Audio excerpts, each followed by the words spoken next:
guys, my name is Rage Darling, and today I'm going to show you exactly how to install and set up the Elgato Cam Link Pro. It's extremely easy to do, and all you need is a Phillips screwdriver and a free PCIe lane on your PC. To begin, take off the side of your PC case so that you can access your motherboard more easily, and find the PCIe lane that the card is going to sit in. Then, remove the cover that's aligned with the lane using your screwdriver. Take the Elgato Cam Link Pro out of the packaging and slot it into the PCIe lane. Do make sure that it has enough clearance and determine whether heat dissipation could be an issue for you with other components surrounding the card, specifically from the M.2 heatsink if you have one.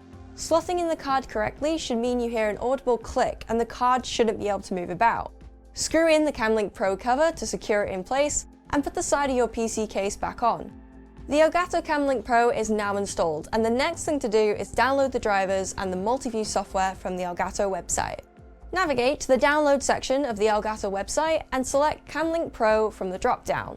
There, download the 4K capture utility and install it to an appropriate drive. From here on out, the Elgato software is pretty easy to navigate. You will plug a HDMI cable from the camera or device into the capture card and select it from the drop-down input in the settings. With this capture card, you're able to plug in multiple HDMI sources and simultaneously display them on OBS with multiple layouts selected. So that's how to install the Elgato Cam Link Pro.